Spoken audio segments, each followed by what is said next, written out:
남자들은 가전제품에 별로 신경을 안 쓰는데 여자분들은 가전제품에 굉장히 신경을 많이 쓰죠? 왜냐하면 모든 가전제품은 남자 중심일까요? 여자 중심일까요? 여자 중심으로 그렇게 발전해 왔습니다. 그래서 집안에 쓰는 청소기, 세탁기, 냉장고, 주방용품 전부 여자들을 위해서 그렇게 진화가 된 거죠. 그런데 우리 여자분들이 정말 좋아하는 헤어드라이어가 뭔지 아시죠? 다이슨. 왔다. 검색을 해보니까 드라이어가 60만 원이에요. 60만 원.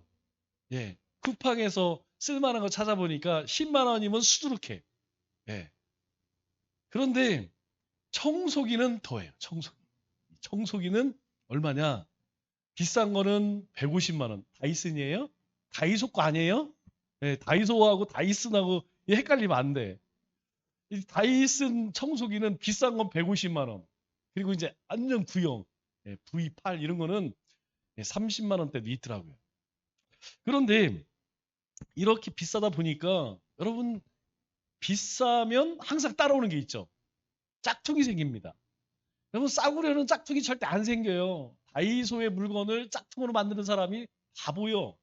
그런데 우리가 잘 알고 있는 루이비통, 샤넬 이런 거 있잖아요. 이런 거 비싼 것들은 짝퉁들이 있어요.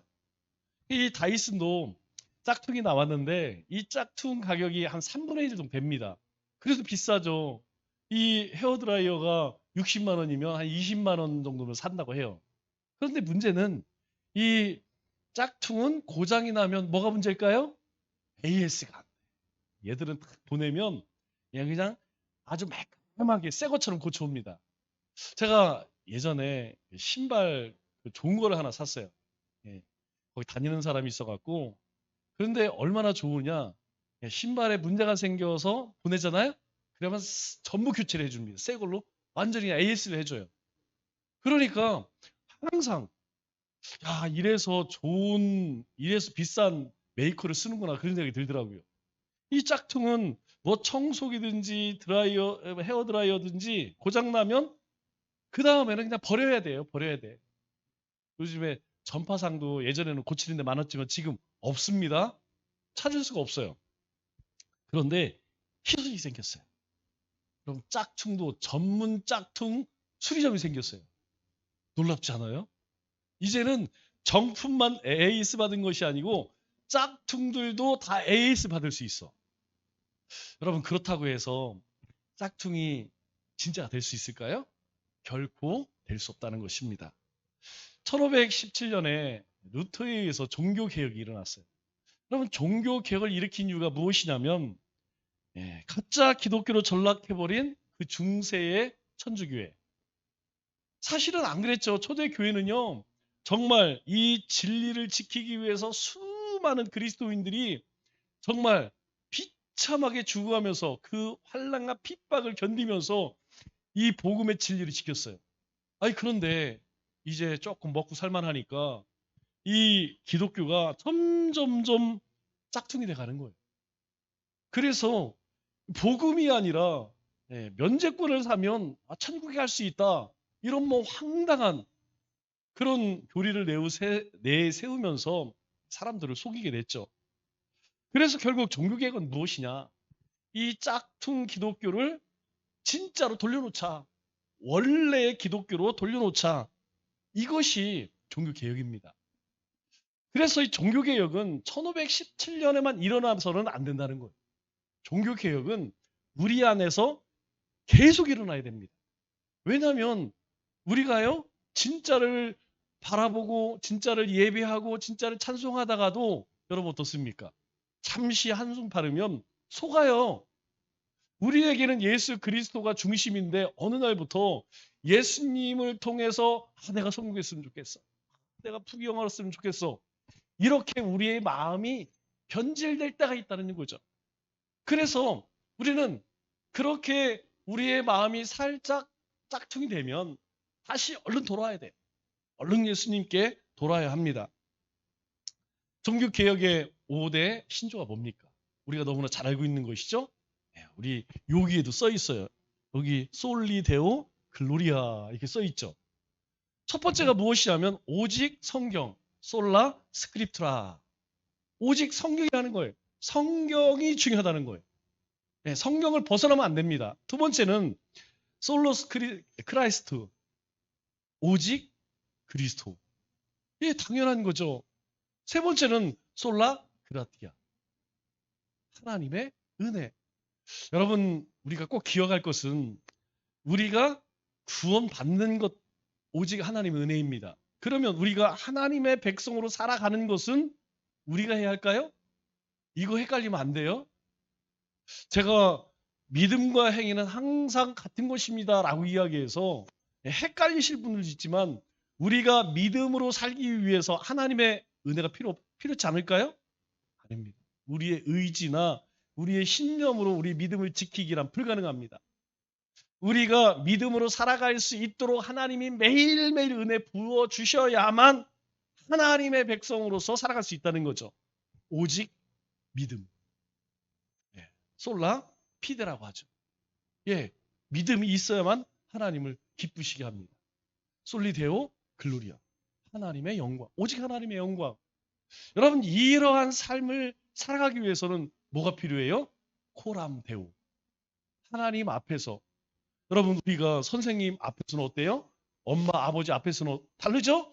네, 엄마, 아빠 앞에서 우리가 함부로 까불 수 없어요. 함부로 장난 못 칩니다. 선생님 앞에서 우리가 저 경찰 앞에서 판사 앞에서 거짓말 못 해요. 그것처럼 우리가 하나님 앞에서 살아간다라고 하는 코람데오의 삶으로 살면 바로 이 5가지를 품고 살 수 있다는 것이죠. 종교 개혁을 일으켰다는 건 뭐예요? 이 5가지가 당시에 중세 시대의 그리스도인들의 삶 속에 없었다는 거예요. 그런데 문제는 뭐냐면 그쪽 동네는 아직도 그렇습니다. 아직도 이것이 솔라가 아니에요. 오직이 아니에요. 더 중요한 건 뭐냐면 자기네 교주말이 더 중요해요. 그러기 때문에 그 안에는 진리가 없다고 이야기하는 것입니다. 예수님의 기도의 핵심이 뭐죠? 예수님의 기도의 핵심은 하나님의 나라입니다. 하나님의 나라는 하나님의 나라의 주인은 하나님이십니다. 그러니까 그 주님이 다스리는 그 나라, 그것이 하나님의 나라는 것이죠. 쉬운 말로 천국이라는 것입니다. 우리가 진심으로 기도하면 바로 하나님의 그 다스림이 우리를 지배한다는 것이죠. 우리 입장에서 그걸 뭐라고 이야기합니까? 순종이라고 이야기합니다. 우리는 하고 싶지 않아. 그런데 우리 마음 가운데만 하나님의 말씀이 떠오르는 거예요. 막 나는 거짓말하고 싶어. 나는 막 거짓말하고 싶고 속이고 싶은데 내 안에 성령님이 내 안에 있는 말씀이 그러면 안 돼. 그래서 우리는 내가 피해를 입는 한이 있어도 하나님의 말씀대로 살아가는 것이죠. 그것이 힘듭니다. 우리도 세상 사람들처럼 그렇게 편안하게 말하고 평안하게 행동하고 그렇게 살아가면 참 편안해요. 내 중심으로 살아가면 고민할 게 없습니다. 그러나 하나님이 우리를 다스리시기 때문에 우리를 통치하시기 때문에 하나님이 원하는 대로 하지 않으면 우리는 너무너무 고통스럽죠. 우리가 평안을 누리기 위해서는 바로 하나님의 다스림을 받아야 한다는 것입니다. 이것이 그리스도인들이 이 땅 가운데 누리는 가장 큰 축복 중에 하나라는 거예요. 예수님께서 우리에게 기도하실 때에, 기도를 가르쳐 주실 때에 첫 번째 뭐라고 이야기했죠? 하나님을 기억해라. 그래서 하늘에 계신 우리 아버지여 먼저 이렇게 부르는 거예요.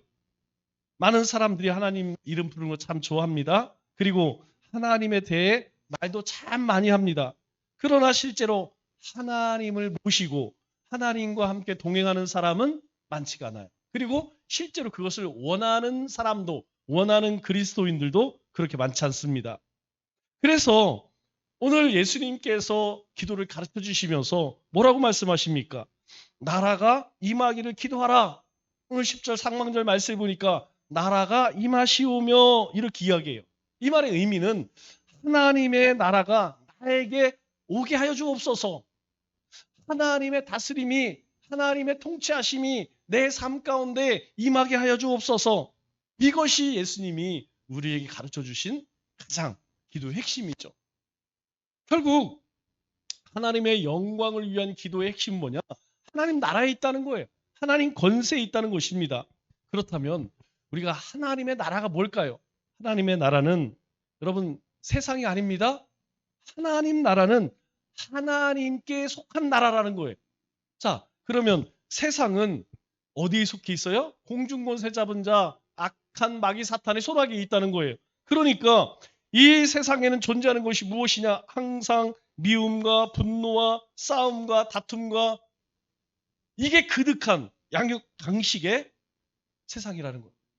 제가 이번에 미국에서 선거를 하면 대통령 누구야? 트럼프가 대통령이 됐죠? 대통령이 되면서 첫 마디가 뭐냐? 불법 이민자? 여러분 1000만이래요. 1000만. 서울 시민만큼 그냥 많이 들어와 있던 거야.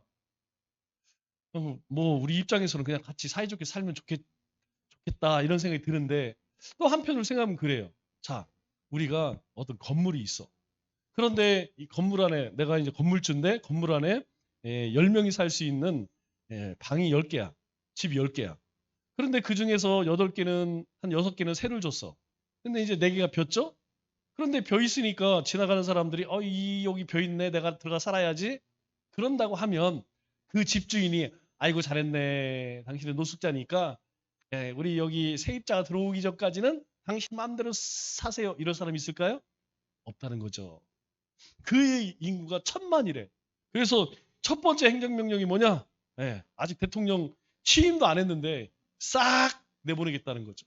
그리고 그 다음이 무시무시한 거야. 우리 미국에 손해보는 거 있으면 우리는 절대 이제 손해보지 않겠다는 거. 우리가 왜 돈 들여서 남의 나라를 지켜주냐? 우리가 왜 경제활동에 손해보느냐? 이제 제일 피해국 중에 하나가 우리나라죠? 네. 왜 뭐 다른 나라들은 이렇게 휴전 상태 아니잖아요. 우리는 전쟁 상태잖아요. 전쟁 가운데 지금 쉬고 있는 거예요. 그렇기 때문에 우리가 이제 가장 큰 문제죠. 우리가 주한미군 뭐 철수하자. 철수하게 되면 그만큼 방위비에 돈이 많이 들어가고 더 걱정되는 건 뭐냐면 여러분 북한군 군대가 100만이래요. 우리나라는 전에 60만이었는데 지금 54만까지 줄었어요. 계속 줄죠? 그리고 군생활도 굉장히 많이 줄었어요. 저희 때는 막 26개월, 26개월, 30개월 이렇게 했어요. 그전에는 더 많이 했겠죠. 이제 조금 있으면 여러분 이제 몇 년 안에, 몇 년 아니겠어요. 조만간 2, 3년 안에 군생활이 왕창 늘을 수 있어. 이제 여자들도 군대 가게 생겼어요. 이 문제가 그냥 단순히 주한미군 철수하는 거 그도 뭐 굉장히 많이 외쳤죠. 80년대부터 주한미군 철수 소원대로 됐어. 소원대로 됐어. 그 피해는 누가 입을까요? 우리가 입는 거죠. 여러분 세상은 그렇습니다. 세상은요 끊임없이 자기 욕심과 욕망을 쫓아 사는 곳이 세상이에요. 왜 그럴까가 아닙니다. 세상은 원래 그런 곳이에요. 그러나 하나님의 나라는 다릅니다. 하나님의 나라는 사랑하고 용서하고 베풀고 나누고 섬기는 것이 바로 하나님의 나라라는 것이죠. 근본적으로 다르다는 것입니다. 그래서 하나님 나라는 어떤 나라냐? 하나님께 속한 나라라는 거예요. 하나님께 속했기 때문에 그 안에는 뭐가 있어요? 하나님의 속성, 하나님의 형상이 있다는 거예요. 두 번째로 하나님의 나라는 하나님의 통치만이 있다는 것입니다. 천국은 어떤 장소의 개념이 아니라고 그랬죠? 하나님의 영향력과 통치가 있는 곳이 바로 하나님의 나라라는 거예요. 추구하는 곳이 아니라는 것입니다. 내가 어느 곳에 있든지 내가 교회 안에 있어도 하나님의 다스림가 있지 않으면 그 사람은 딴 데 사는 사람이에요. 내가 아무리 힘들고 어려운 곳에 있다 할지라도 내가 하나님의 다스림 가운데 있다면 그곳이 바로 천국이라는 것입니다. 즉 하나님의 나라는 오직 하나님의 권세와 위엄만 있는 곳이라는 거예요. 이러한 통치 개념 때문에 예수님께서 이 땅에 오셨을 때 뭐라고 말씀하세요? 하나님 나라가 임했다. 예수님께서 오셔서 하신 말씀이 뭐냐면 너희가 그렇게 소망하던 하나님의 나라가 임했다. 그 얘기 뭐예요?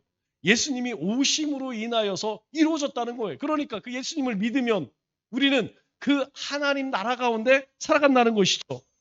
이것이 이 땅에서 예수님의 통치의 개념입니다. 마찬가지로 예수님이 이 땅을 떠나시면서 우리에게 뭘 보내주셨어요? 보혜사 성령님을 보내주셨어요. 그 성령님이 우리 안에 계시기 때문에 우리는 지금 누구의 통치를 받습니까? 성령의 통치를 받아요. 우리 안에 성령님께서 오늘 이 저녁에도 여러분 마음 가운데 두드렸기 때문에 여러분 하나님을 찬송하고 예배할 수 있는 것이 바로 이 성령님이 우리를 다스리게 되면 우리는 믿음으로 행하게 됩니다. 우리는 순종하게 된다는 것이죠. 우리는 사랑하게 된다는 거예요. 우리가 앞서서 함께 나누었던 것처럼 여러분 어떻게 원수를 사랑해요? 오른뺨을 때리면 왼뺨을 어떻게 갖다 댑니까? 거두달라는데 속까지 어떻게 줘요? 그러나 하나님의 영이 우리를 다스리게 되면 그렇게 할 수 있다는 거예요. 그걸 기쁨으로 여긴다는 것입니다. 그래서 누가복음 17장 21절에 뭐라고 이야기합니까? 하나님 나라는 이렇게 눈에 보이는 그런 곳이 아니라는 거예요. 하나님 나라는 어디에 있다? 우리 안에 있는 거예요. 우리 안에 있습니다. 하나님을 모신 마음이 바로 천국이요. 예수님을 모신 가정과 사회가 바로 천국이라는 거예요. 그러나 이것은 단순히 내가 예수님을 안다, 예수님을 믿는다, 예수님을 모셨다 이런 뜻이 아닙니다. 예수님을 왕으로 모시고 그분의 다스림을 받기로 결정하고 그 예수님의 명령대로 지키고 행할 때에 우리는 하나님의 나라, 천국을 우리가 경험하고 느끼게 된다는 것이죠. 그래서 사도 바울이 감옥에 있으면서 뭐라고 이야기합니까? 이 감옥에서 고통을 당하면서 그 많은 핍박을 받으면서 하나님의 나라를 경험한다는 거예요. 이 얘기가 뭡니까? 환경이 중요한 것이 아니라는 것이죠. 어떤 조직이 중요하다는 게 아니라는 것입니다. 예수님이 나를 지배하고 그리고 나를 통치한다면 바로 거기가 천국이라는 거예요. 우리 가정도 마찬가지죠. 여러분 원수가 어디 있을까요? 네, 원수는 집에 있습니다. 집에. 원수는 어디 있어요? 우리가 일하고 있는 직장에 있어요. 직장. 모르는 사람이 원수가 아니라니까요. 중요한 것은 무엇이냐? 그 함께 하는 사람이 사랑이 넘칠 때는 그곳이 천국이에요. 그러나 여러분 어떻습니까? 한번 싸우고 나면 거기가 지옥 되는 거예요. 거기가 지옥입니다. 직장이 지옥이고 가정이 지옥이고 교회는 안 그럴까요? 여러분 교회에서 꼴보기 싫은 하는 사람만 있어봐요. 교회 가기 싫어요. 제가 여러분들에게 말씀드렸죠? 토요일 날, 주일 날 아침 제가 우리 박 여사한테 신신당부하는 게 그때는 절대로 이 승기를 긁지 말라 그래요. 눈에 거슬리는 거 하지 말라고. 네, 밥도 그냥 평범한 거, 뭐 특별한 거 안 해도 괜찮아. 왜냐하면 그때 영적으로 민감해 있어서 유혹도 많이 당할 수 있고 시험도 당할 수 있어요. 그때 마음 상하잖아요? 여러분 예배가 안 됩니다. 안 돼요. 우리가 찬양 인도자는 안 그럴까요? 직장에서 많이 피곤한 건 괜찮아요. 그런데 우리가 영적으로 상처를 받아. 그러면요. 찬양이 안 돼요. 입으로는 되죠.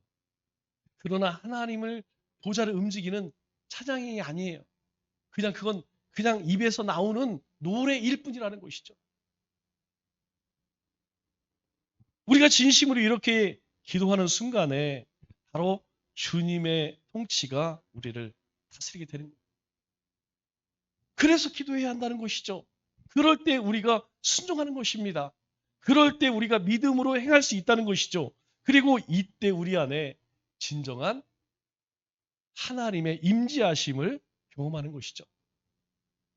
세 번째로 예수님께서 하나님의 영광을 위해 기도하라고 하시는 것이 10절 하반절에 보니까 이렇게 이야기하죠.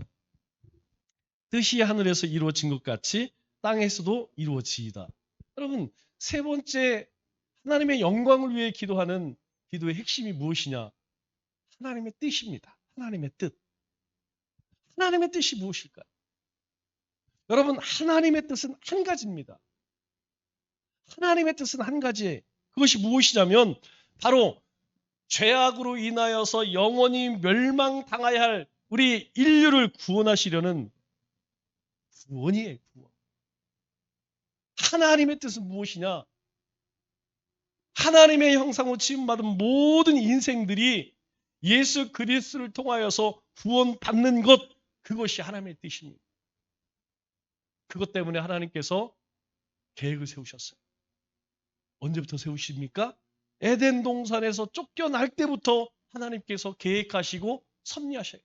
아브라함을 부르십니다. 이스라엘 택하세요. 그리고 이 땅에 예수님을 보내시는 것이죠. 그래서 에베소 1장 11절에 이렇게 이야기하죠. 모든 일을 그의 뜻에 결정대로 하시는 이의 계획을 따라 우리가 예정을 입어 그 안에서 기업이 되었으니, 예, 하나님의 계획에 따라서 우리가 하나님의 택하심을 입어서 그 안에서 하나님의 거룩한 백성이 되었다. 이 얘기는 뭐예요? 하나부터 끝까지 우리가 흔히 이야기하는 시작부터 나중까지, 알파부터 오메가까지 우리의 구원의 모든 전 과정이 하나님의 뜻대로 그렇게 이루어졌다는 거예요. 이건 놀라운 일이죠. 어쩌다 된 것이 아니라는 것입니다. 우리가 정밀 기계들을 보면 정말 신기해요. 여러분, 이 시계만 뜯어도 보면 그 안에 기계들이 착착착 돌아가면서 그 시간을 맞춰내는 거 보면 정말 놀라워요. 여러분, 자동차 한번 들여다보세요. 여러분, 우리 신체를 한번 돌아보세요. 여러분, 저절로 우리가 숨을 쉬고 저절로 바라보고 말하는 것이 아닙니다.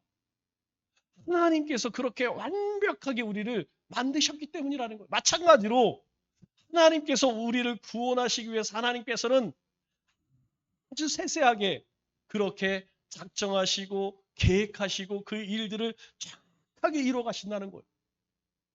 그것은요, 오늘 우리의 삶도 마찬가지예요. 오늘 우리 삶이 어떻게 아침부터 저녁까지 정신없이 살아온 것 같지만 여러분, 그렇지 않습니다. 하나님의 나라를 이루기 위해서 하나님께서는 우리를 부르셨어요. 우리를 구원하셨습니다.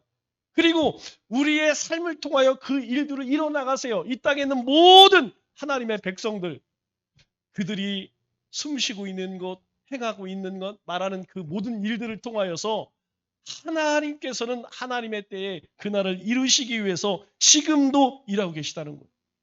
그 구원 때문에 예수님을 보내시고 그 구원 때문에 우리를 부르셨다는 것입니다. 예수님께서 왜 십자가에 죽으셨죠? 예, 한 가지예요. 구원 때문입니다. 그래서 예수님이 뭐라고 말씀하셨어요? 요한복음 6장 38절 말씀을 보니까 내가 하늘에서 내려온 것은, 하나님의 보좌에서 사람으로 오신 것은 내 뜻을 행하려 함이 아니라, 내 뜻을 행하려 하며 누구의 뜻? 나를 보내신 이의 뜻을 행하려 함이라. 하나님 예수님을 왜 보내셨어요? 왜 십자가에서 피를 흘리게 하셨습니까? 왜 고난당하게 하셨습니까? 이유는 한 가지라는 거예요. 바로 저와 여러분을 구원하시기. 이것이 하나님의 은혜라는 거예요. 우리의 구원은 하나님의 뜻에 따라서 하나님 주신 은혜 가운데 이루어졌다는 것이죠. 한마디로 하나님의 뜻은 전 세계 지옥 가는 모든 영혼을 구원하는 것, 그것이 바로 하나님의 뜻이라는 것이죠. 이것이 하나님의 예정이요, 하나님의 작정이요, 하나님의 섭리라는 것입니다. 여러분, 이것보다 더 위대한 뜻이 있을까요? 저는 없다고 생각해요. 여러분, 우리에게 가장 소중한 게 뭡니까? 생명 아니에요? 여러분, 이 땅에 누리는 것, 그것 다 얻고 내 목숨 잃으면 무슨 소용이 있겠습니까? 내가 숨을 쉬는 것, 내가 살아있는 것, 이게 가장 중요하지 않습니까? 그런데 예수님을 통해서 우리에게 이 땅의 삶뿐만 아니라 영원한 삶을 주셨다는 거예요. 우리에게 영생을 주셨다는 것입니다. 여러분, 실감이 안 가죠? 여러분, 죽음을 보면서 여러분 무엇을 느끼십니까? 저는 죽음을 보면서 그걸 느껴요.